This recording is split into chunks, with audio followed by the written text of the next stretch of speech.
YSR Congress party హయాంలో ఒంగోలులో మాజీ మంత్రి బాలినేని శ్రీనివాసరెడ్డి కాపులకు UDA chairman, deputy mayor, municipal corporation కార్పొరేటర్లుగా, దేవస్థానం బోర్డు చైర్మన్లుగా ఎంతో ప్రాధాన్యత కల్పించారని, కాబట్టి ఒంగోలు నియోజకవర్గ వైఎస్ఆర్ కాంగ్రెస్ పార్టీ అభ్యర్థి బాలినేని శ్రీనివాసరెడ్డిని, పార్లమెంట్ అభ్యర్థి చెవిరెడ్డి భాస్కర్ రెడ్డిని అత్యధిక మెజార్టీతో గెలిపించాలని కోరారు.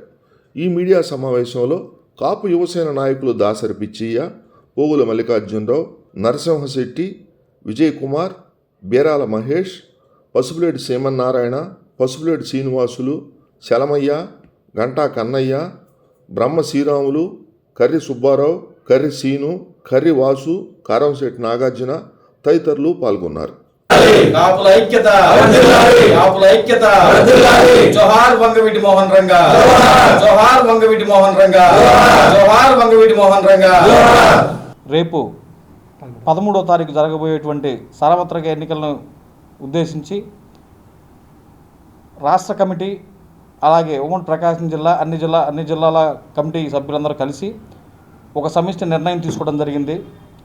ఈ రాష్ట్రంలో సంక్షేమ పథకాలతో దూసుకుపోతున్న వైఎస్ఆర్ కాంగ్రెస్ పార్టీకి కాపు యువసేన మద్దతు తెలపడం జరిగింది. అలాగే రాష్ట్ర కమిటీ ఆదేశాల మేరకు ప్రతి జిల్లాలో అన్ని మండలాల్లో ఉన్నటువంటి కాపు యువసేన సభ్యులంతా కూడా ఆయా మండలాల్లో వైఎస్ఆర్ కాంగ్రెస్ పార్టీకి మద్దతుగా పనిచేయడం కోసం సిద్ధంగా ఉన్నారు. ఆల్రెడీ పనిచేస్తున్నారు. మేము కూడా జిల్లా అంతా పర్యటించి ప్రతి మండలంలో కూడా మా యొక్క కార్యవర్గ సభ్యులందరినీ కూడా వాళ్ళతో ఇన్వాల్వ్ చేసి ఈ దీంట్లో పాలు పంచుకోవడం జరిగింది.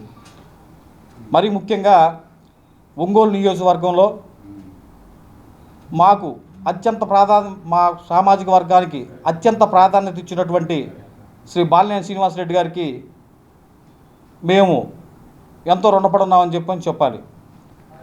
మా సామాజిక వర్గానికి కార్పొరేటర్లుగా, డిప్యూటీ మేయర్లుగా, అలాగే వడా చైర్మన్గా, గతంలో వైఎస్ఆర్ కాంగ్రెస్ పార్టీ నగర అధ్యక్షుడిగా, అలాగే దేవస్థానం చైర్మన్లు, ట్రస్ట్ బోర్డు మెంబర్లుగా, ఇలా ఎన్నో రకాలుగా మమ్మల్ని గుర్తించి మాకు ఒక ప్రాధాన్యత కల్పించినందుకు గాను ఆ కృతజ్ఞతా భావంతో ఈ యొక్క మా కాపు యువసేన ఒంగోలు నియోజకవర్గంలో బాలినేని శ్రీనివాసరెడ్డి గారిని 25,000 మెజార్టీతో గెలిపించడానికి ఒక కార్యక్రమాన్ని శ్రీకారం చుట్టాం. ఈ 2 రోజుల్లో మా శక్తికి మించి పనిచేసి బాలినేని శ్రీనివాసరెడ్డి గారి గెలుపు కోసం మా వంతు కృషి చేస్తామని తెలియజేస్తున్నాం. అలాగే ఉమ్మడి ప్రకాశం జిల్లాలో మాకు ఒక సీటు కేటాయించి మా సామాజిక వర్గానికి చెందినటువంటి ఎడం బాలాజీ గారికి సీటు కేటాయించినందుకు ముందుగా జగన్మోహన్ రెడ్డి గారికి ధన్యవాదాలు తెలియజేస్తున్నాం. పర్చూరు నియోజకవర్గం ఎడం బాలాజీ గారికి పూర్తి స్థాయిలో మా మద్దతు ఉంటుంది. ఆయన గెలుపు కోసం మా యొక్క సభ్యులందరూ కూడా సమిష్టిగా పనిచేసి ఆయన గెలుపులో భాగస్వామ్యం అవడానికి సిద్ధంగా ఉన్నారు. 2024 వాసన్న గారు గెలిచిన తర్వాత మాకు ఇంకా అత్యంత ప్రాధాన్యత ఇస్తారని ఆయన మాకు ఒక సమావేశంలో చెప్పడం జరిగింది. ముఖ్యంగా కాపుల్లో ఉన్న యువతకి ఈసారి స్థానిక సంస్థల ఎన్నికల్లో కావచ్చు, ఈ ఏదైతే నామినేటెడ్ పోస్టులు ఉన్నాయో వాటిలో కావచ్చు ఒక ప్రాధాన్యత ఇస్తారని మాకు ఒక సందర్భంలో చెప్పడం జరిగింది. దీనికి గాను ఆయనకి ప్రత్యేక ధన్యవాదాలు తెలియజేసుకుంటున్నాం.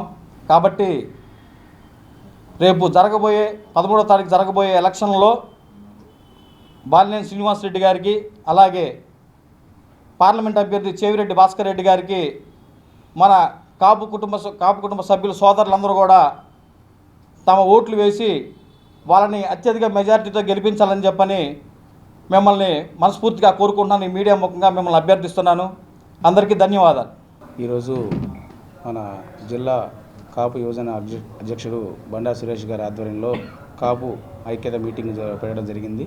దీంట్లో భాగంగా ప్రకాశం జిల్లాలో వైఎస్ఆర్సీపీ చేసినంత పనులు ఎప్పుడు ఎవరు చేయలేదు. సంక్షేమ పథకాలు కాపులకు కాపు నేస్తం ఇచ్చారు.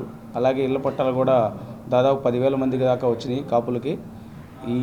ఈ ఒంగోలు నియోజకవర్గంలోనే దగ్గరగా 10,000 మందికి పట్టాలు ఇచ్చాడు మన బాలినేని శ్రీనివాసరెడ్డి గారు. అలాగే మన వైఎస్ఆర్సీపీ సంబంధించి మన ఈ ప్రభుత్వంలో సంక్షేమ పథకాలు కూడా ఎక్కువ మంది కాపులకు కూడా వచ్చినాయి. ఈ జిల్లాలో ఒక్క సీట్ ఇచ్చింది మన వైఎస్ఆర్సీపీ మాత్రమే. తెలుగుదేశంలో ఒక్క సీటు కూడా కాపులకు ఇవ్వలేదు. అది గుర్తించి కాపులందరూ ఐక్యతగా మనం ఫ్యాన్ గుర్తుకు ఓటేసి మన బాలినేని శ్రీనివాసరెడ్డి గారిని, అలాగే మన ఎంపీ అభ్యర్థి చెవిరెడ్డి భాస్కర్ రెడ్డి గారిని గెలిపించవలసిందిగా నేను అందరిని రిక్వెస్ట్ చేస్తున్నాను. మన కాపులకి రేపు గెలిచిన తర్వాత ఇంకా ఎక్కువ ప్రాధాన్యత ఇస్తా అని చెప్పారు. అలాగే ఇప్పుడు ఉన్నవాళ్ళు కూడా అలాగే మన పార్టీకి బాగా కృషి చేసి బాలినేని శ్రీనివాసరెడ్డి గారికి గెలిపించాల్సిందిగా కోరుచున్నాను. కాపులందరూ ఫ్యాన్ గుర్తుకి ఓటేయాలి. మనం అందరం ఫ్యాన్ గుర్తు వైపే ఉన్నామని వాళ్ళకి తెలియజేయండి. తెలుగుదేశం వాళ్ళు ఎప్పుడూ కూడా కాపులు నమ్మద్రోహం చేస్తూనే ఉన్నారు, కానీ ఎప్పుడు మనకి న్యాయం చేయలేదు. ఈ ప్రభుత్వమే మనకి న్యాయం చేసింది. సో కాపులందరూ ఫ్యాన్ గుర్తుకి వేయాల్సిందిగా వేడుకుంటున్నాను. మన కాపులంతా ఒంగోలు నియోజకవర్గంలోని అసెంబ్లీ అభ్యర్థిగా పోటీ చేస్తున్నటువంటి బాలినేని శ్రీనివాసరెడ్డి గారికి ఓటు వేసి అత్యధిక మెజారిటీతో గెలిపించాలని కోరుకుంటున్నాం. అలాగే ఒంగోలు పార్లమెంట్ అభ్యర్థి చెవిరెడ్డి భాస్కర్ రెడ్డి గారికి కూడా మన యొక్క ఓటు వేసి వారిని కూడా అత్యధిక మెజారిటీతో గెలిపించాలని కోరుకుంటున్నాం. ముఖ్యంగా మనం తెలుగుదేశం పార్టీకి గతంలో 2014లో మనం మద్దతు పలికారు. దానివలన వారు గెలిచిన తర్వాత మనకి ఏమీ చేయకపోగా కొన్ని అభాండాలు వేశారు. అలాంటి కార్యక్రమాలు 2019 నుంచి 24 వరకు ఏమీ జరగలేదు. మన శ్రీనివాసరెడ్డి గారు, బాలినేని శ్రీనివాసరెడ్డి గారు మనకి కాపులకు అత్యంత ప్రాధాన్యతనిస్తూ ప్రతి ఒక్క నామినేటెడ్ పోస్టుల్లో కానీ మనకు కావాల్సిన గుర్తింపు తగినటువంటి పదవులు మన కమ్యూనిటీకి, మన కాపు కమ్యూనిటీ సభ్యులకు ప్రాధాన్యతనిచ్చారు. డిప్యూటీ మేయర్గా కానీ, హుడా చైర్మన్గా ఇట్లా కొన్ని పదవులు ఇచ్చి మనకి ఒక ప్రాధాన్యతనిచ్చారు. అది కానీ గతంలో టీడీపీ హయాంలో కొన్ని పదవులు ఇచ్చి వాటి ప్రమాణ స్వీకారానికి కూడా నోచుకోకుండా చేశారు. అలాంటి పార్టీకి ఈరోజు మళ్ళీ వత్తాసు పలకాలని కొంతమంది నాయకులు మాత్రమే వెళ్తున్నారు, కానీ సభ్యులు ఎవరు పోవట్ల ఓటరు. అది గుర్తించి ప్రతి ఒక్కరూ కాపు కుటుంబ సభ్యులందరూ ఈసారి 2024 ఎన్నికల్లో రేపు 13వ తేదీ జరగబోతున్న పోలింగ్లో కాపులందరూ శ్రీ బాలినేని శ్రీనివాసరెడ్డి గారికి ఓటు వేసి అత్యధిక మెజారిటీతో గెలిపించాలని కోరుకుంటున్నాం. ధన్యవాదాలు.